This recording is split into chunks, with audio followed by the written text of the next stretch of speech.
Chess is an awesome game. It's super old, well studied, and it's something you can always improve on.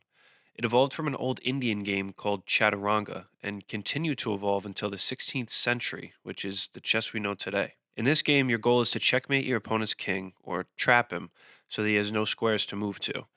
You have 8 pawns, 2 rooks, 2 bishops, 2 knights, a queen, and a king. You can use all these pieces in order to try and achieve your goal. So yeah, I'm not great at chess by any means, but I do know how to play. And one thing I have seen from chess is how many parallels to life there are with it. And I'd kind of like to share some of the parallels I've seen in chess with you guys today. On the other hand, I'm a bit of a novice, and this is probably within my first 10 times ever playing, but I can still draw these parallels to life, much like Gavin. So the interesting thing about chess is that there's so many different strategies and combinations that you can use in order to try and checkmate the opponent's king. And this leads to games that have literally never been played before. So using these strategies and combinations, we can kind of see that you have to be unique and you have to do kind of your own thing in order to achieve your own personal end goal.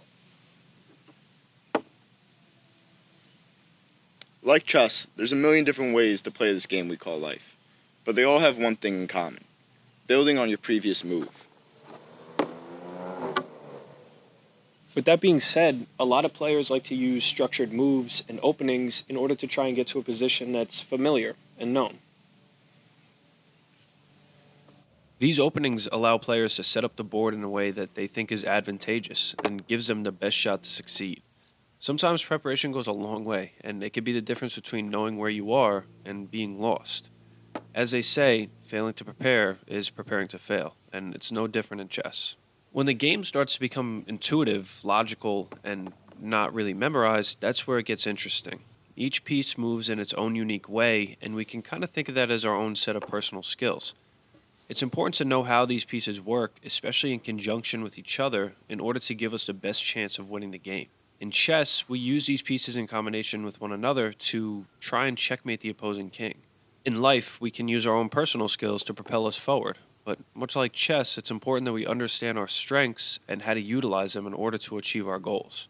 In chess, pawns are often used as sacrificial pieces in order to gain positional advantage. Similarly, in life, sometimes we have to sacrifice in order to move forward. It's important to realize that sometimes in life, things hold us back, and if we just let go of them, our future will be that much brighter. Another example would be the knight. Knights move in an L shape and in a very unique way as they can jump other pieces, completely avoiding them and pushing them into enemy territory. Knights are one of my favorite pieces because you can use them in a lot of different ways. In life, sometimes we need to utilize our knights in order to realize that we don't always need to fight every battle. Instead, sometimes it's better to take a different route and avoid the trouble altogether. But it wouldn't be a game of chess without the queen, the strongest piece on the board. The queen is the powerhouse and can move across the board freely in any direction. The queen is decisive and takes no prisoners. The queen is a scary piece to have on the board, especially when set up correctly. It's a beacon of strength for the rest of the pieces to rally around. And in life, we need that decisiveness and courage in order to take steps forward, launching us to success. But unfortunately, we have to remember that the opponent has the exact same pieces. The opponent has a queen and a knight and can sacrifice pawns too. So what happens when life moves against us? What happens when life starts to fight back? Life can and will take some pieces that are very valuable, whether it be because of your own mistakes or because life just outplayed you. However, it's important to realize that you only lose pieces because of those two things. In either case, you have the ability to assess it, realize why it happened, and strategize around a different plan to succeed without that piece. There's always a way to get out of a sticky situation. We just have to recognize that path. Sometimes I can feel dumb when I make the wrong move, but chess has taught me not to harp on my mistakes. Rather than being upset with something when it doesn't go my way, it's better to stay composed and then make the best decision for my current position. Unless you're the one who gets checkmated. And if that happens, well, then you lost. Then your king's dead. Forever. And ever. Until you put the pieces back on the board and play again. But this time around, you won't fall for the same traps and tricks that you did last time. Just because one path or strategy didn't work out for you, doesn't mean it will always be that way. Just take a step back, evaluate your situation, and come up with a plan to win. And when you're playing chess, you should have a plan. Instead of just blindly moving the pieces around, You should be thinking a few moves ahead, trying to calculate the best ways to move around the board and the best ways to attack without your opponent being able to counter it. In life, we should do the same. Don't just act.